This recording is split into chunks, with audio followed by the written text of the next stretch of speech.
are you doing? You're doing alright. Are you doing okay?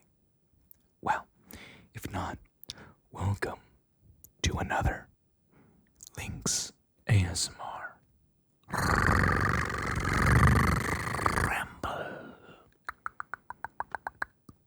If you can't tell, I don't bother changing between recording videos if I'm recording a few on the same day. So I decided to put my glasses on and change the white balance to be a little bit more saturated. To give you the illusion of it totally not being recorded right after the last one. So I figured, well, we're gonna ramble. I am turning 28 in about a week, which is crazy to think, just because in general, I've kind of given up on time, because it's, the more you learn about it, it's just dumb. It's a dumb concept to me. Whatever, I'm weird. Because I still feel like a child. I feel like I'm 12, I act like I'm 12. So, I guess I wanted to ramble about what I've learned in my 28 years of being alive. Which isn't much. No, if this is your first time viewing, last year I was diagnosed with ADHD, which cleared everything up a lot. And since then, I've been figuring out my medication balance and been in therapy now for a year. And over a year, actually. I'm pretty sure it's over a year at this point. And I'm finally at a place with medication where, I feel pretty good. And I was just thinking back about how, when you're diagnosed with something like that, you go through a lot. I see a lot of people who kind of poo-poo it. No, not poo-poo it. That's weird. Speaking of poo-poo, wait. I'm painting a potato, but right now it does not look like a potato. Is that wet? I don't know. What was I saying? Oh, from what I've seen online, I feel like people are really, I feel like they think it's a cute disorder, which it can be. It can be ridiculously stupid. For instance, just yesterday, I was picking up my laundry at my parents' house because there's no way in hell I'm using the laundry machine here. And my dad did it for me. And he put it in the garage and put a note saying there was leftovers in the fridge. But his text said there was leftovers in the fridge in the garage. But the note he left did not say that. It just said fridge. And it had an arrow pointing to it. Now, and probably isn't ADHD, it's not caused by that, but it is your brain works differently when you have this condition. So when I read the text, for whatever reason, I just kind of glanced over it. I knew that I was going to pick it up. I knew there was leftovers. But the text says garage fridge. But when I got there, I already forgot that. And I saw the thing that said fridge with an arrow pointing. And I thought it was pointing to inside. So I was like, all right, I'll go inside and get the leftovers. Now, the leftovers were apparently like quesadillas. which I picked up today when I'm filming. This would have been yesterday. It doesn't matter the date or time. And I go into the fridge in the kitchen, and I see this, like, it ended up being the leftover, like, chicken and whatever that were in the quesadilla that my dad just put in a little Tupperware to eat for lunch. And I saw it, and I'm like, this doesn't look like lunch, but whatever. Or it doesn't look like leftovers, but I'll take it, because it wasn't a large amount. And then he texts me like 2 hours later. He's like, you didn't take the leftovers. And I'm like, what? And yeah, it's like that part I understand. But it's pretty detrimental of a disorder.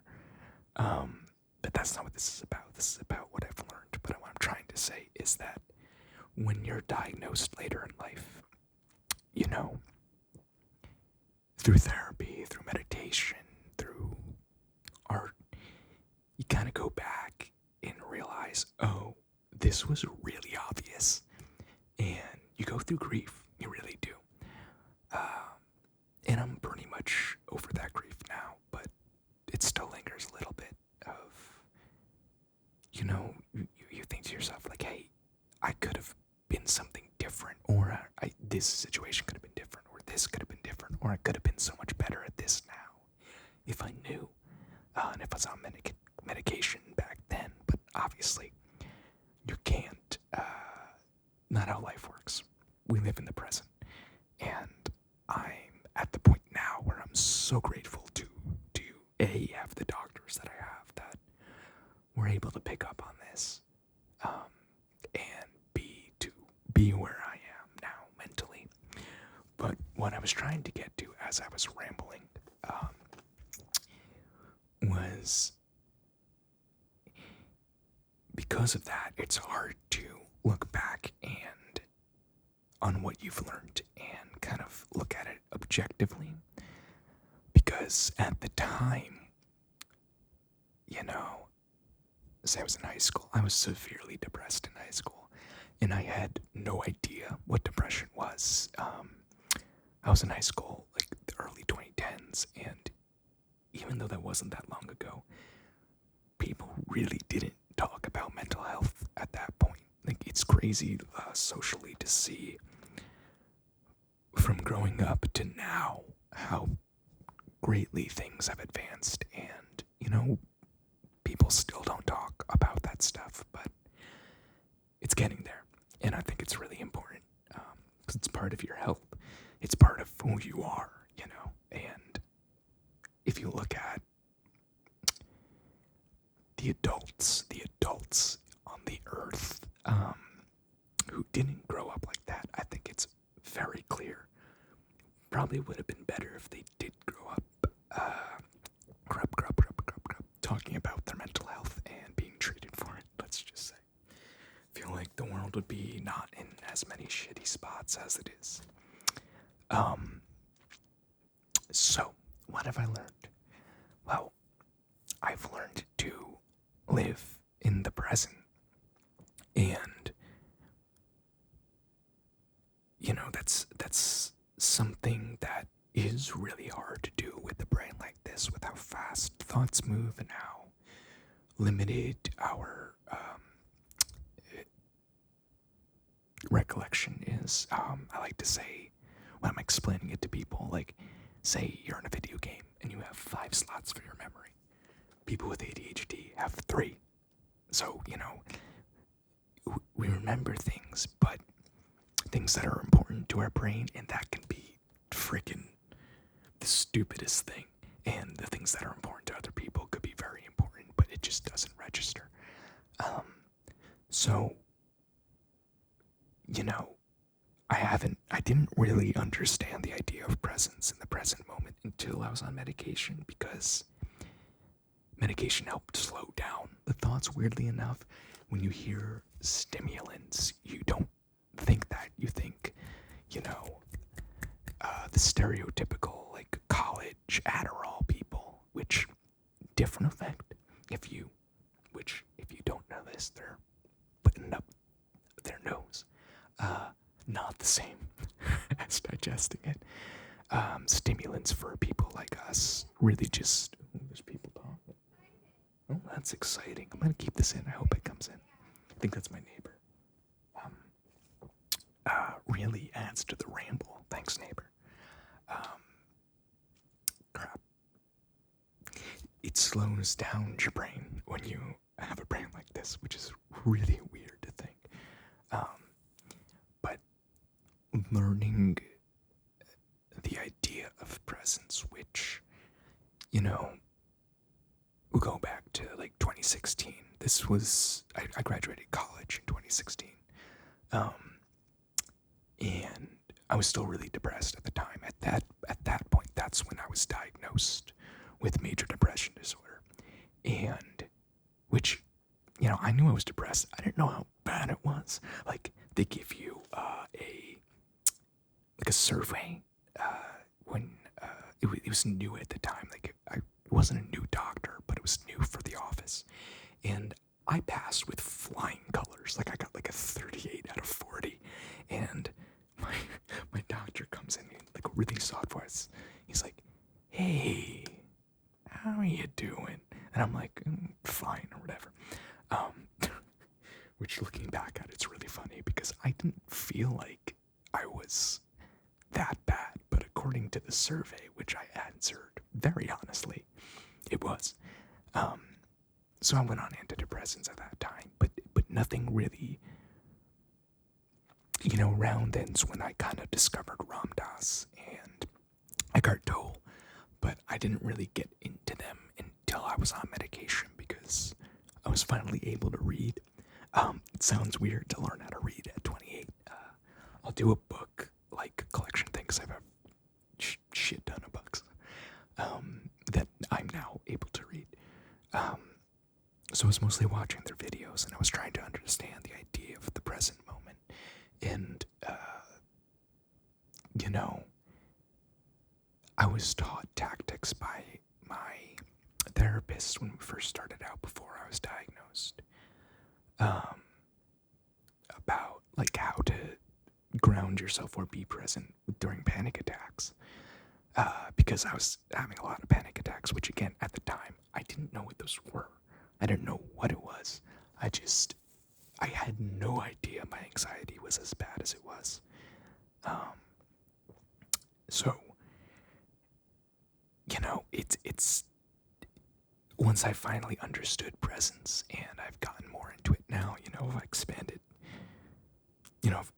I've read so much Ram Dass, I've listened to so much Ram Dass. Getting into Eastern philosophy like Buddhism and Hinduism have really helped. There's a lot of really interesting paths you can go on there that are mostly worshiping you, or not worshiping. There's really no worshiping in Buddhism. But then, I also got into John Butler, who is amazing. If you're more on the Christian or Catholic end of things, he's, I would say, probably start with him, even though it's really more general. I love that man. He's amazing. And then, Alan Watts, Terrence McKenna, and Timothy Leary are all the people I got into, and that goes more into David Foster Wallace. That goes into more general philosophy, whether as opposed to like presence and being here now, which is Ram Dass's big book. Though I think Polishing the Mirror might be the best, but that's a different conversation.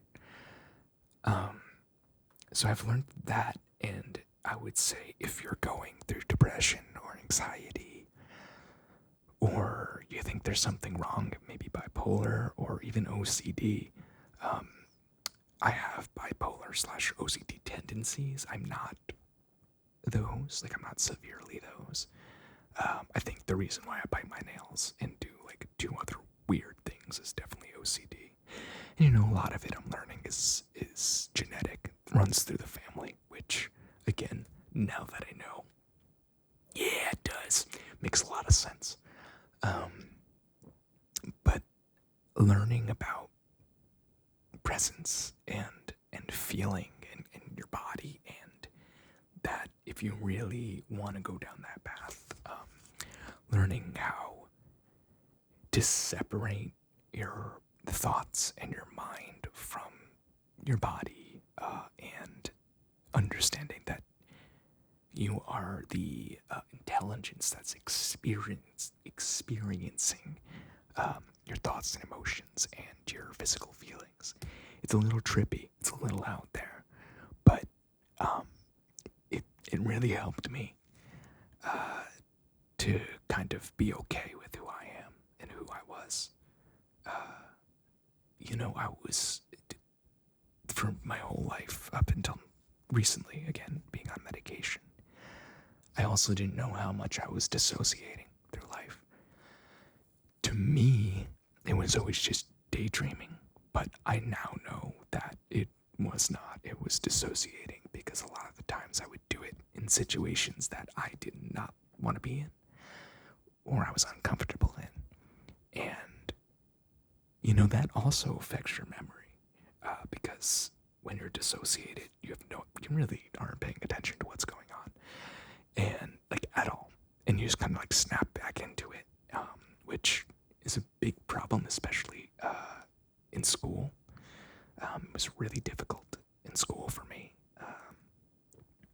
but when I learned about that, through therapy and just online resources, I learned again to use presence techniques. One of my favorite ones is just doing this, going back and forth between your fingertips and your thumb. Another good one is if you close your eyes, but you focus on the peripheral vision of your right and left eye, it kind of stops you from thinking. So that also helps. Another one is to go through 5 things that you see, hear, taste, smell, which helps ground you into the present moment as well. This is a very different ramble than, anyways, back to what I've learned since 28. I've learned that the world does not care about you. They don't. I know we're currently in a weird time socially, and I grew up, and I'm very thankful for this, in an area and in a place that was very accepting of people. And even though I'm sure there was a lot of shit that happened that I didn't understand at the time, I never really had hatred towards any person at all, ever. I don't really feel hate. I don't really feel anger, which might be a problem. We'll get into that, or maybe I should get into that in therapy. But what was I saying? Yeah, when I was in school, the idea of safe spaces and now we're dealing with canceling and all of this stuff, if you learn history, it's nothing new. It's what we've done as animals forever. We've always canceled people, except back then, we'd probably kill them because we were much more violent of animals. The conscious awakening of, I would say, really the 60s and 70s, which is probably due to drugs, really started separating, the anti-war, the anti-violence movement for good reasons, which clearly humanity still hasn't learned from. And, it's, when you hear someone say that, when you hear the world doesn't care about you, it is not going to cater for you. There's 8 billion people in the world, and they all have their individual thoughts, bodies, emotions, feelings, and offenses, defenses, and obviously there's a difference between what I'm saying and bigotry. You should always call out bigotry, always, especially if you're a bystander. But to get to that point, it helps to love yourself. I really think we should be teaching self-love, because when you love yourself, when you learn to love who you are, no matter what other people and what they say does not matter to you. I couldn't give a shit if people don't like this channel or don't like me or don't like my videos. Alright, there's 8 billion people and a lot of ASMR artists, go watch one of them. you know, or if someone calls me bald or something I don't like or find offensive, couldn't give a shit. And that's only because, it used to get to me, comments used to get to me, all that shit used to get to me, but now, I'm sure the drugs help. I'm hopped up on Zoloft, but,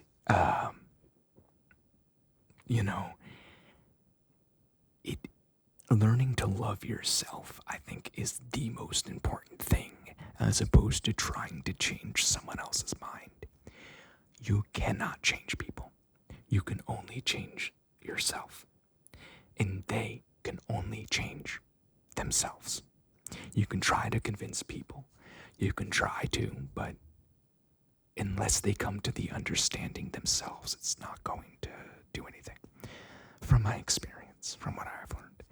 And that sounds rough, but I don't think of it that way. Because when you do change yourself, when you do help yourself, people notice. And it inspires them to then change, more so than trying to call people out for their bullshit. Or not call people out for their bullshit, but trying to change people by canceling or doing something similar than that. And thankfully, it seems like we're kind of moving away from that. It seemed to have been like an older millennial thing. A lot of people were blaming it on the younger generation, but all of the Zoomers I've interacted with and watched on YouTube are like, no, they're all fucking crazy. Like, what are you guys doing? So learning about presence, learning about loving who you are and loving yourself. And another thing that has helped me in life thus far is learning that nobody, literally zilch, nada, no one has any idea what they're doing, what the hell they're doing in life.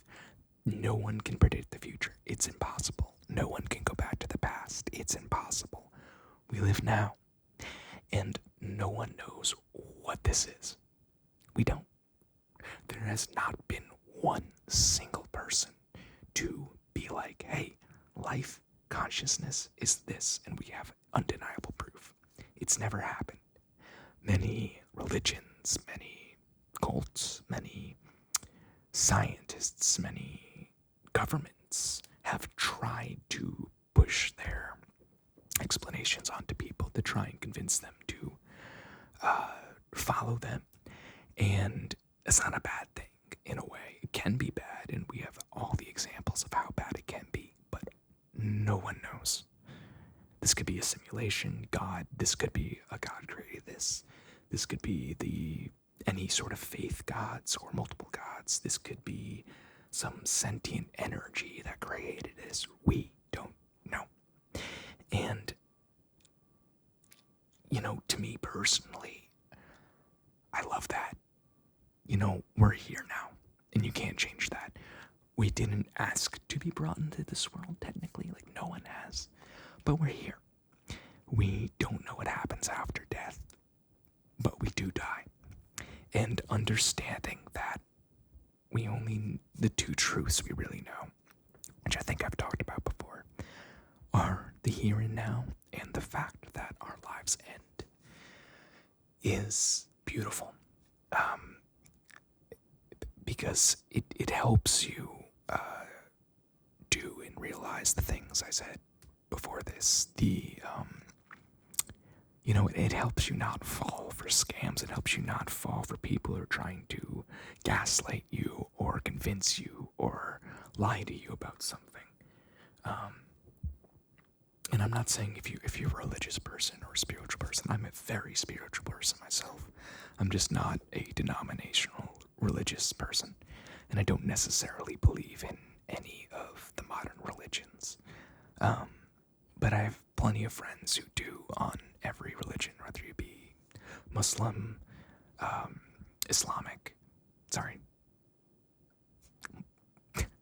Muslim, Jewish. I don't know why I thought I'm a little talked.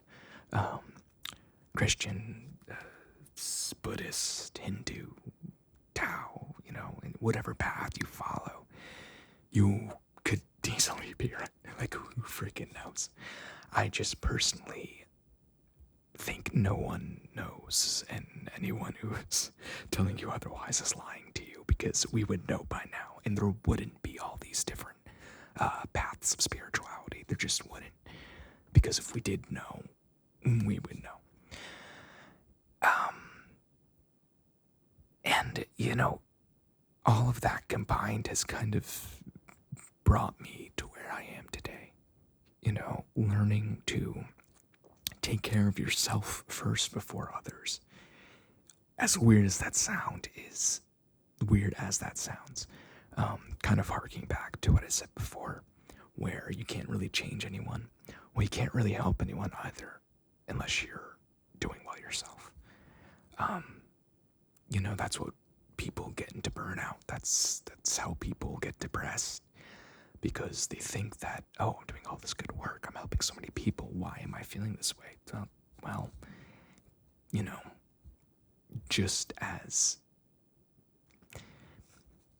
you have to take care of yourself is what I'm trying to say, because it's your body, it's your mind, and if you are not in control of your subconscious, someone else is. Meaning that if you are not taking care of your mental health, other people's thoughts and opinions are going to be the ones that are in there. And that might be all you know, to be honest. We are subjects and products, I should say, of how we were raised, and our parents and school systems, where we were born, where in the world we were born, what lateral degrees we were born, the temperature. It all affects you, and it all affects your body and how you grow up. So it's going to be different for everyone. Everyone's life experiences are different, but what is the same are the emotions we go through. So I think, which is, empathy and sympathy, very similar things. Let me see if I can try to remember. I think sympathy is where I'm going to say one of them is this and the other one's that. I think sympathy is when you can relate to the emotions that someone else is feeling, but not the situation. And empathy is you relate to both, I think. I don't know. I'm not good at the English language at all. I can't spell. I can't do grammar. Just not. So, sorry. But remembering that, and I think I've talked about this before, but say you're going through depression or an extreme bout of anxiety, to a lot of people, that's going to seem like the end of the world. It's going to seem like no one understands you. But the truth is, that feeling you get, everyone has felt, even if the circumstances are different for feeling it. I think I talked about this, or I think I used this example before, where you can stub your toe, and that could ruin your day. And you can be extremely depressed because it ruined your day. Maybe you want to go hiking, but no more because you stubbed your toe and you can't. Someone else might have just gotten a car accident or car wreck, and objectively, one is worse. But emotionally, the feeling, you're feeling that same feeling. And it's very hard to understand that for a lot of people, because we look at things more objectively and how society views it, instead of how us as animals are, when what could help understand what I'm trying to say is that when people talk about feelings, it is a physical thing. Okay? When you talk about, oh, I'm feeling down, you physically feel that. So next time you hear a friend or someone say, I'm terribly depressed, if you can think about a time you were terribly depressed in life, and you can think of the feeling that your body felt, That's how you can empathize with people in different situations. Let's play the Can You Hear the Vacuuming Upstairs? I'm not sure. I have a noise suppressor on. I don't think it's coming through, which is awesome. I'll find out on replay. I am also using a different plugin that was using the LA2A for the last one. I'm just using a different channel plugin for this. So let me know the sound-wise which one you liked better. What else have I learned? I learned that you should always follow your own path in life. Always follow your intuition. But look at it objectively. You know, like, don't do anything really stupid. Like, I don't know, just be smart about what you do, but at the same time,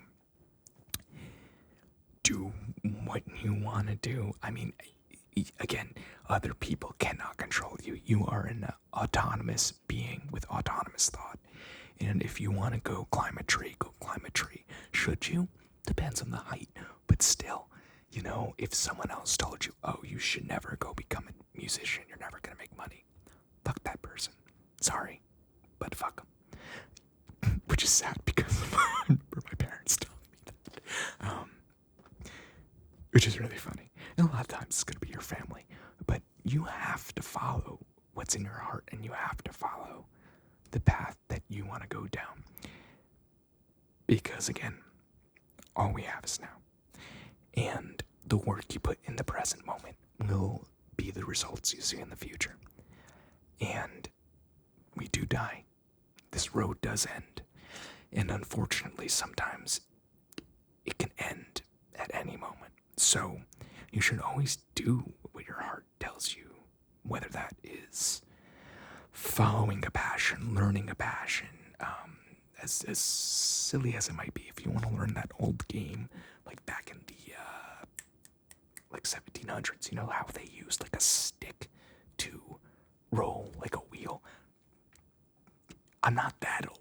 I swear I'm not that old. 28's still young, I'm pretty sure. But go learn how to do that. You know, if you want to learn how to pogo stick, do it. Wear a helmet, but do it. If you want to learn how to paint, go learn how to paint. If you want to go to, do dance, go to dance college, go to an art school, go travel, you know, because, again, you only have this life. And it's so hard to take this advice as someone who doesn't take this advice ever. And as someone who, though I will say, again, before I was diagnosed, before I was on medication, I was a completely different person. I really didn't have the confidence or control over myself, which was unfortunately due to an undiagnosed medical condition. But now I do. And, you know, there's so much I want to learn, so much I want to do, really. So I guess, you know, do it, you know. And if you feel like there's something wrong mentally, go see a doctor. Go see a therapist. Go see a psychiatrist. It's not worth it. It's not worth pretending that you don't have something wrong. It's not worth trying to be, or it's not worth masking. It really isn't. I've masked so much throughout my life, and it's just exhausting. And it's not worth trying to be happy because other people expect you to be, or trying to be something you're not when you don't feel that way. Therapy is amazing, and I'm glad it's becoming more and more available to people, though we need more therapists in the world. So, hey, if you're into social work, follow that. Do it, because we need more people like you. Because I am not a therapist. I am a terrible advice giver, which is funny because I'm giving you advice on the things I've learned. How about non-life things? Oh, no, let's continue. I've noticed that, and it's always going to be like this, there will always be a disconnect between the generations, and trying to convince your grandparents or older people, trying to convince your grandparents or older people about, shit or new ways of thinking is going to be futile unless they're open to learning about it. And I've noticed that it kind of works in like a 30-year increment. Like even my parents, like they really don't understand technology, for instance, and I've tried to teach them. I mean, my mom's good, my dad, no. And then even like me to the younger generation, even me to like people in their early 20s, like when I graduated college, 3D modeling, 3D animation, although big, very big at the time, it was mostly to video games or movies. And now with Web3 and NFTs, it's like some of the art I'm seeing made by these younger generations, I'm like, how are you doing that? Like, in all the new programs, all the new things that are coming out to learn, you know, it's going to be hard to keep up throughout your whole life with everything. And you're going to see through social media. I grew up with social media, through the advent of Facebook and all of them. And I can tell you this with confidence. It's bullshit, all of it. And it's not real. Social media is not real. Instagram is fake. So is Facebook. Twitter is a very small population of the human population. And most people are not on the internet still. It's about, well, that might not be true. I think it's still only half of the world's population has like good access to the internet. And the amount of people, I think it's like 2 billion are on Facebook. There's 8 billion people, and less or so on Instagram and Twitter. So the idea that that is life, that is your world, not true at all.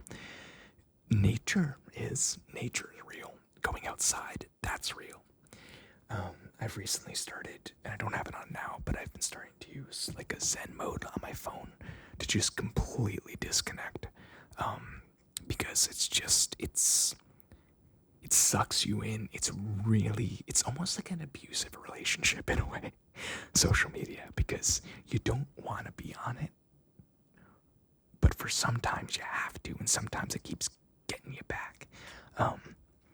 And as an artist and as someone on YouTube, it's really hard not to be on social media because it's how you spread your work. It's how you find followers, and it fucking sucks, and I hate it.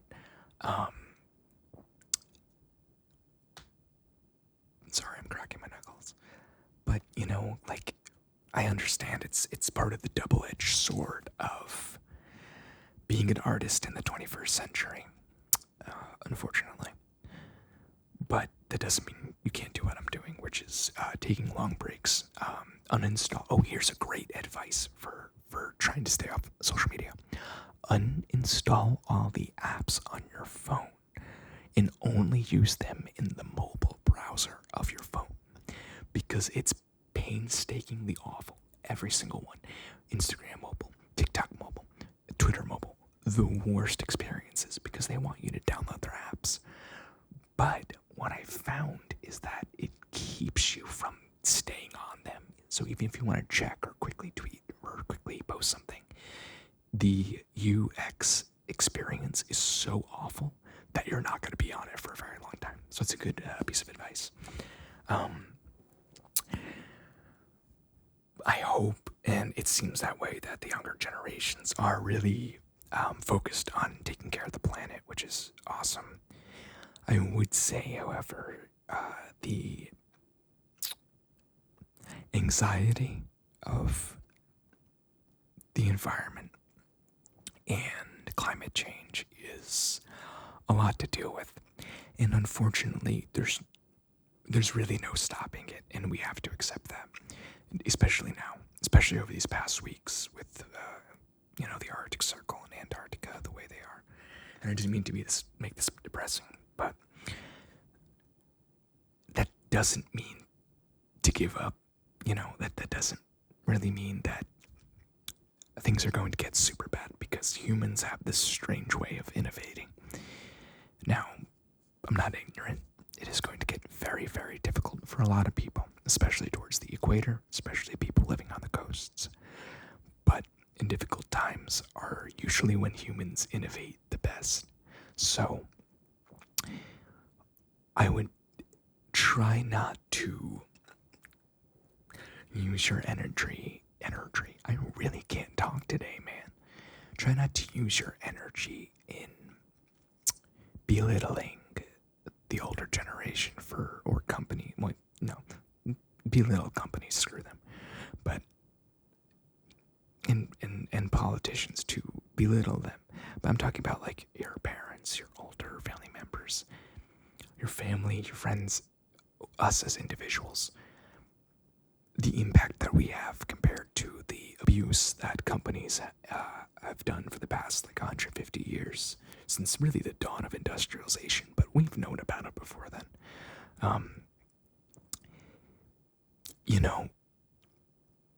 It's sad because you still should, but your carbon footprint, even if you really reduce it, is not going to make a difference overall because of how awful the plastic industry has been, the coal industry, oil industry. It's insane. And how, governments were just dumping garbage and dumping shit into the oceans, and bad people were doing the same. So I would instead try to accept that that's already happened, and instead focus your energy on these newer innovations, such as removing like carbon from the atmosphere, glacial packing, cloud seeding. There's so much really cool green technology that can vastly change our lives, and save people, because we have to start transitioning to acceptance at this point, which sucks. So my advice on that would be to really just accept it. You should really learn to accept everything. It's not good to bury your emotions deep down, because otherwise you're gonna have panic attacks like I did. Wow, this is a freaking ramble. I'm at 42 minutes. Should we go for the hour? I don't think I've ever done an hour video because I didn't think I'd be able to sit here for an hour, but I'm on my stims, so I'm a little more focused. Focused? Okay, let's hold up here. There's been like 4 words that were all F with like a 4 or a fra that I have just butchered, and I'm very sorry. Like, I don't know. Again, I'm a little talked.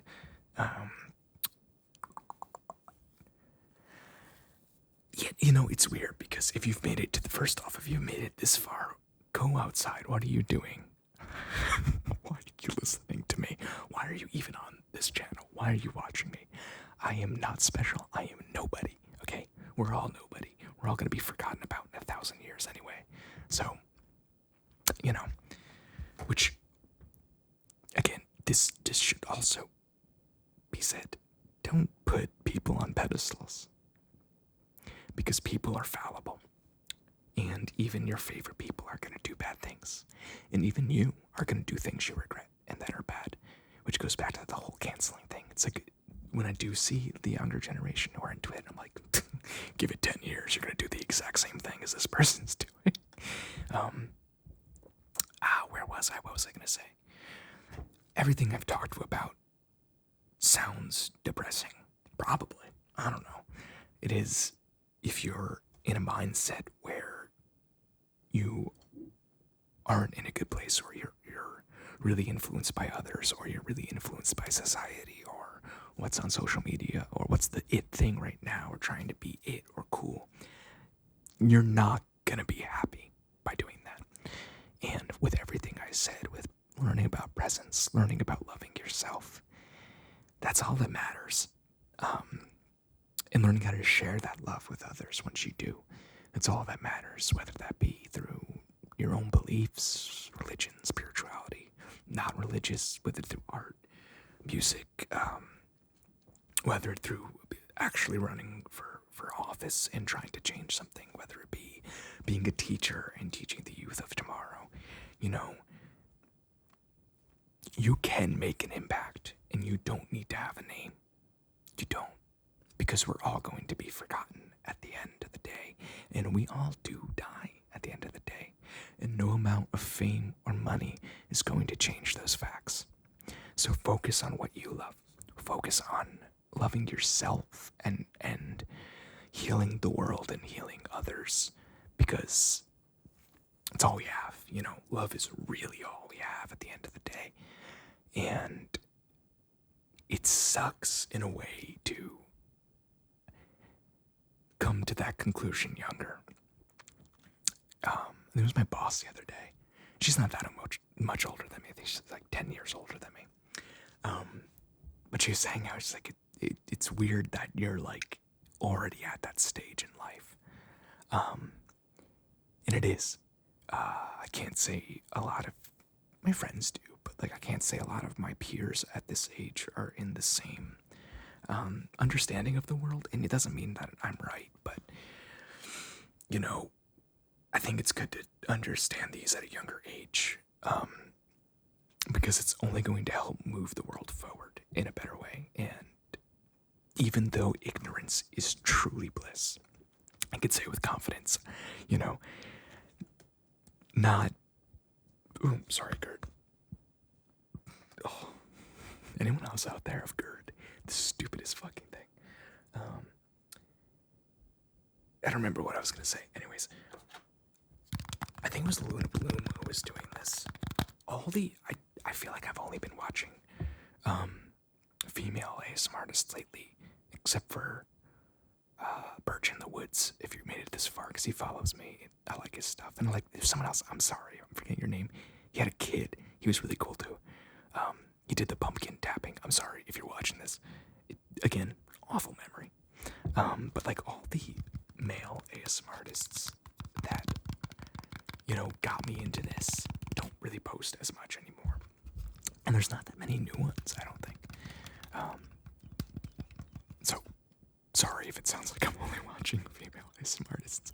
I usually just look at what's on my trending or like what's on my homepage. And YouTube does this excellent thing where if you stop watching a certain creator, even if you've been subscribed forever, even if you've watched all of their videos for the past year, if you start watching someone else, it'll just completely delete them from your algorithm. Like ASMR sound waves. Aaron, if you're watching this, hey, I'm subscribed. I never get notifications for your actually, if you're watching this, can you check because YouTube does that thing where it will unsubscribe people because they think you're a bot, which I get it. I comment of a bot. I look like a bot. But like that, for instance, like I just started watching other people and like her videos just got completely off my homepage. And it's like, it's weird bad mouthing YouTube on a YouTube video, but this company, this website is going downhill and downhill fast. It is not what it used to be. It does not care about creators. It only seems to put the or like the replays of TV shows are like the only things that get promoted. It's like, what is this cable? What happened? And unfortunately, there really isn't a good replacement right now, whether centralized or decentralized. I know libraries trying to, but the problem right now with decentralized video streaming platforms is the algorithms, really. Like, is the home screen. Like, I don't want to see creepy, weird shit. Like, I would say library right now is like YouTube in 2006. If you've been around then, if you were around in the early days of YouTube, the early days of the web, I would say, or the early days of really the internet, not the web, because the internet's been around for a while, but it was more peer-to-peer, more intranet than internet, the real internet, in the early 2000s when GeoCities became a huge thing, and when YouTube popped up. Saw some really bad things kids probably shouldn't be saying that I don't know if affect me as an adult. Like, I don't want this to get taken down or flagged or anything, but multiple people with their heads being taken off were on YouTube, and we watched them in middle school. Like, I don't know how that affected me as an adult. I don't think it did, but like, that's where library is to me right now. I'm not saying there's that on library, but there is it's just like, you'll see really nice videos and then like weird shit where you're like, why is that here? But because it's decentralized, there's no centralized authority controlling that stuff. So I think a hybrid platform would be good where the system can't just outright ban you for anything and it's using its own native currency as a reward, or even you can figure out a DAO-based system and use some sort of pool. You can do even using like a balancer pool for distributions would be pretty cool. But I think until you take because YouTube mainly makes money off of advertising, so like in terms of a competitor for a hybrid, the money would really have to come from investors and tokenomics and creators, really, which is fine. It's going to be different, and it probably won't be as substantial in terms of being able to rely on it. But what it could do is it could, influence an algorithm where it really is based on people viewing your shit and not this. I don't know. The YouTube algorithm is basically bullshit. That's what I'm saying. Like, compared to TikTok, like, why the hell hasn't YouTube stolen that algorithm? In what world? Like, TikTok's, even though another insane thing, this really went off the rails. I'm sorry. But TikTok will fucking learn who you are, and it's going to show you videos that you want to see that are like you. And if you want to go off on a tangent and, like, say you want to learn psychology, you can do that. If I try to go on like a tangent on YouTube, worst suggestions in the world. Shit I'm not even watching, shit that's not important, nothing from people who are actually intelligent, just from like, I don't want to be a dick, but like the alpha male. That's the funniest shit in the world. If you're still watching, that's all fake. None of that is real. We're not wolves. We're fucking hominids. We have more DNA in common with the freaking banana than a wolf. There's no such thing as alpha, beta, sigma. It's so stupid. And it's hilarious to see people who take it seriously. Usually to me that's showing like it's usually a self-confidence thing or self-confidence, a self-respect, self-image thing that's an issue there. It's everything's psychology at the end of the day. We had an hour, 53 minutes. Okay, what am I going to talk about for 7 minutes? What other advice or things have I learned? Well, in general, I learn music. I'm a musician. I'm a artist. I am... That's about it. But like generally, I'm art. Like professionally, I'm a graphic designer. But I'm a painter. I'm NFT artist. I do some animation every now and then. I've been practicing. I draw. Every medium of art I've kind of dabbled my feet in, but I would say, graphic design is actually it's not my best. I'm a good at illustration is probably what I've been leaning towards, which is weird because I never in a million years thought I would enjoy realism and learning that, but I have recently. So except for that potato, I know it looks like a physical turd that would come out of your body, but I swear I'm gonna make it look like a potato eventually. I've learned to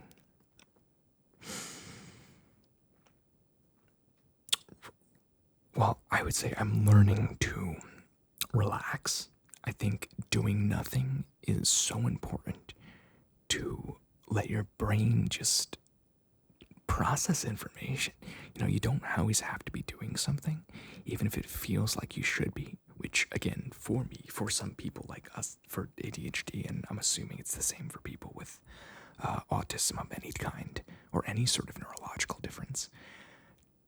A lot of the times it feels like you should be doing more, you should be doing something else, but that's usually because of how you grew up and the people around you who, A, probably didn't know what you're going through or what you have.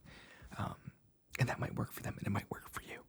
But doing nothing in general for everybody watching this, no matter who you are, is so important. So important.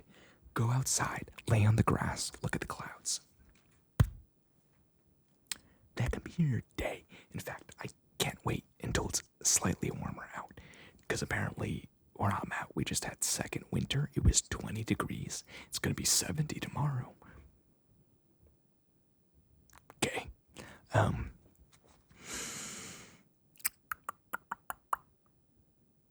Alright, I'm losing it because I'm hungry now too. So listen, 56, that's impressive. You gotta give me that. I've never done a video this long. And if you made it through this entire thing, for whatever reason, first off, thank you. You're insane for watching this and listening to me because I'm a crazy guy. Crazy bald man. Actually, can you tell I didn't shave today?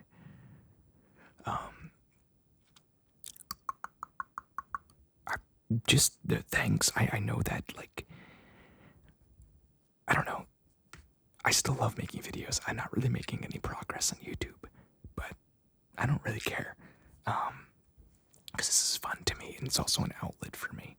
So that make it, no, it didn't make it to freaking 1 hour. You know what? Too bad. Too bad, so sad. You've heard me talk enough. So, thank you so much. If you haven't already, you can subscribe if you want. You don't have to. You really don't. I don't care. I'm just glad you got this far in the video. Because I'm surprised I got this far in the video. So, thank you. Thank you so much. You guys, do you like other things but rambles? I can ramble. I'll ramble for freaking every video if you want me to. Let me know in the comment section down below. And again, thank you so much, and I hope you have a wonderful night, evening, day, tomorrow. If you're in the stratosphere, who knows, whatever you're doing, I hope you're doing well. And just remember that all of this is nonsense. No one knows what the hell they're doing in their life. Have fun, be kind, be careful, and go do nothing. All right?